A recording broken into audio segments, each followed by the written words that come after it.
आज पटना का गांधी मैदान एक और इतिहास का गवाह बना, जहां नीतीश कुमार ने 10वीं बार शपथ ली।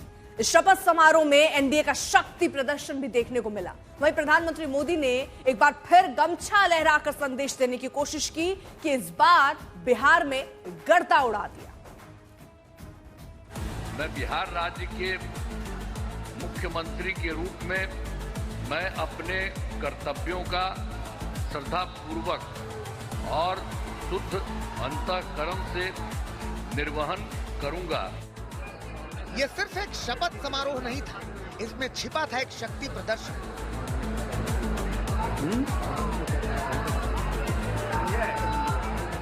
एनडीए की ताकत, गठबंधन की एकता और डबल इंजन का दम। और ये सिग्नेचर स्टाइल बिहार के लोग पटना का गांधी मैदान इतिहास रचने के लिए तैयार था। ये बिहारी पना का एक अपना अंदाज, अपना आगाज और माननीय प्रधानमंत्री जी ने इसे एक नया मुकाम दिया है। पीएम मोदी और नीतीश कुमार कुछ इस अंदाज में एक दूसरे से मिले। नीतीश ने हाथ जोड़कर पीएम का अभिवादन किया, तो वहीं पीएम और नीतीश ने हाथ उठाकर जनता को संदेश देने की कोशिश की कि सियासी गलियों में चल रही अटकलें और नीतीश को लेकर विपक्ष के आरोप निराधार हैं। बिहार में नीतीश ही सरकार है।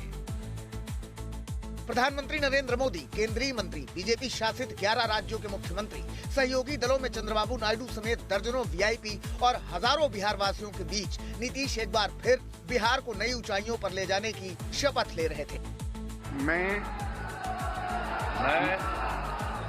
नीतीश कुमार सत्य निष्ठा से प्रतिज्ञा करता हूँ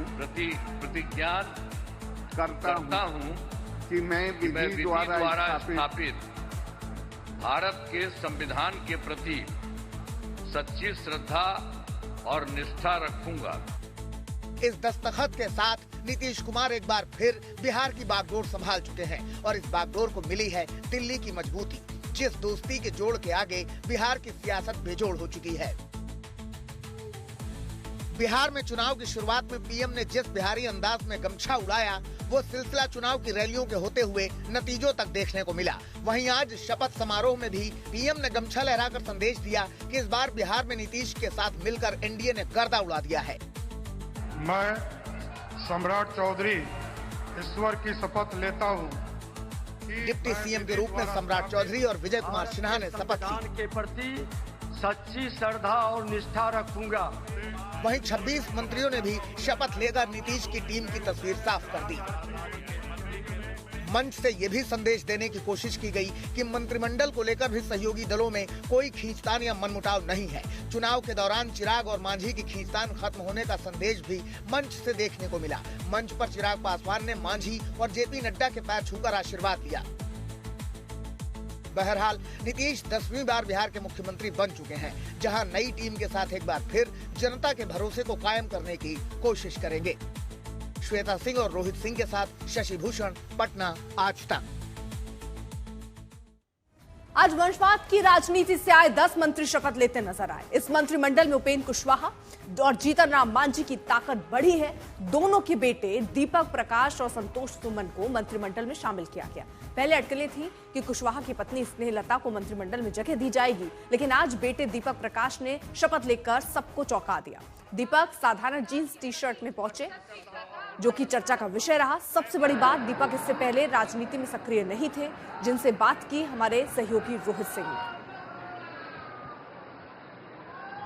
मेरे साथ जो ये व्यक्ति हैं जिन्होंने आज मंत्री के रूप में शपथ लिया, ये दीपक प्रकाश है, उपेंद्र कुशवाहा जी के सुपुत्र हैं। और राजनीति में क्या आपकी एंट्री हुई थी अचानक से सीधा मंत्री पद, क्या कहेंगे? मंत्री पद मिला है, लेकिन राजनीति में नए नहीं है। बचपन से राजनीति को काफ़ी करीब से देख रहे हैं। पिताजी को बचपन से काम करते हुए देख रहे हैं और हम खुद भी पिछले 4-5 सालों से पार्टी के कामों में सक्रिय रहे हैं।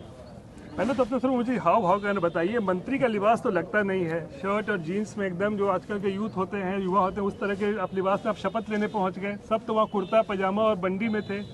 राजनीति को जितना आम लोगों के जितने नज़दीक हो और आम लोग खुद राजनीति के जितने नज़दीक हो, फिर लोकतंत्र मजबूत होता है। तो जहाँ तक पहनावे का सवाल है, तो फिर जिसमें कंफर्टेबल थे वही कपड़ा पहन के गए थे। आने वाले दिनों में भी अगले 5 साल यही पहने रहेंगे मतलब, या फिर आ जाएंगे कुर्ता पजामा पे आप? ये तो समय बताएगा, लेकिन मेरा जो चॉइस है कपड़ों का, जिसमें भी आप कंफर्टेबल रहें वैसे कपड़े पहनने चाहिए। चलिए दीपक, कुछ सीरियस सवाल करते हैं। आपकी माताजी ने इस बार चुनाव जीता है विधानसभा का, और उम्मीद लगाई जा रही थी कि आपकी पार्टी से अगर कोई मंत्री बनेगा तो आपकी माताजी स्नेहलता जी जो है बनेगी मंत्री। सुबह से हम लोग मीडिया वाले यही अटकलें लगा रहे थे, लेकिन ये जिनसे आपका नाम कैसे निकल गया कि सुपुत्र बनेंगे मुख्यमंत्री, जो ना एमएलए हैं ना एमएलसी हैं? जहाँ तक मेरे पास खुद भी जानकारी है, मेरे पिता और नेता उपेंद्र कुशवाहा जी, उनकी बैठक हुई पार्टी के बाकी नेताओं के साथ, और उसमें तय हुआ। क्यों तय किया गया मेरा नाम, इस पर तो आपको उपेंद्र कुशवाहा जी सही जवाब दे पाएंगे। लेकिन ये क्या पहले से तय था? आपको पहले कल पता चल गया था कि आपको शपथ लेना है? पिताजी ने बता दिया था? नहीं, जैसे आप लोगों को जब पता चला तो थोड़ी देर पहले ही हमको खुद भी पता चला होगा। देखिए, नीतीश कैबिनेट में 13 नए चेहरों को मौका दिया गया है। आइए एक बार कैबिनेट के समीकरण को समझने की कोशिश करते हैं। नीतीश कुमार की कैबिनेट में फिलहाल 26 और मंत्रियों को शामिल किया गया, जिसमें बीजेपी से 14, जेडीयू से 8, एलजेपी रामविलास से 2 और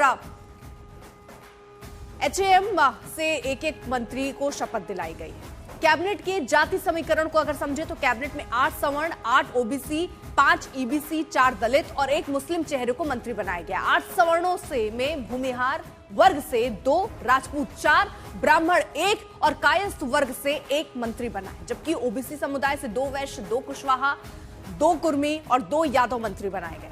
ईबीसी समुदाय में तेली, निषाद, मल्लाह, कहार और धानुक वर्ग से 1-1 मंत्री बनाए गए, जबकि दलितों में 1 पासी, 1 मुसहर और 2 पासवान मंत्री बनाए गए। अब इस बार नीतीश की जीत में महिलाओं का भी योगदान है, और ऐसे में 3 महिलाओं को मंत्रिमंडल में जगह मिली है। श्रेयसी सिंह और रमा निषाद बीजेपी और लेशी सिंह जेडीयू से विधायक है। उधर मंत्रिमंडल में एकमात्र मुस्लिम चेहरे जमा खान को जगह मिली है, जो कि पहले भी नीतीश सरकार में हिस्सा थे। क्या कहना है जमा खान का, जरा सुनिए।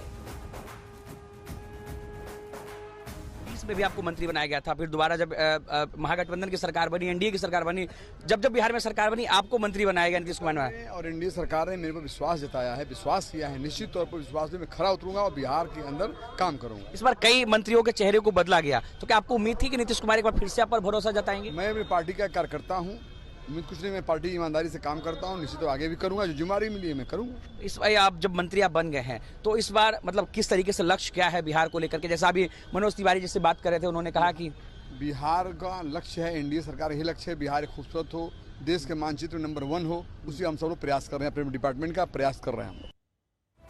उधर शपथ के बाद एक तस्वीर नीतीश कुमार के बेटे की भी आई, जहां नीतीश कुमार शपथ के बाद बेटे से मिले।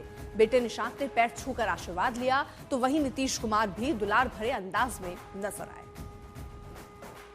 बहुत बहुत बधाई, धन्यवाद देता हूं कि हमें एनडीए परिवार को खुशियां दी, हमें इतनी बहुमत से जिताया। एनडीए की तरफ से जो वादे थे और खास तौर पे जो नीतीश कुमार जी ने किया। जी हाँ, पहले भी हमने वादा किया, पूरा किया, इस बार भी वादा किया, करेंगे।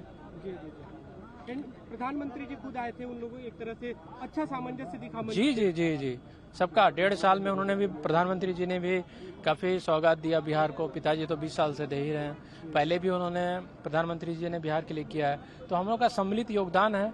भाजपा हो, उनके नेता कार्यकर्ता हों, हमारे जदयू हों, और भी चिराग पासवान जी की पार्टी, उपेंद्र कुशवाहा मांझी अंकल की पार्टी, सबका योगदान है। सबने मेहनत किया, काम किया, हमने जनता तक अपनी नीतियों को पहुंचाया, उसी का फल है।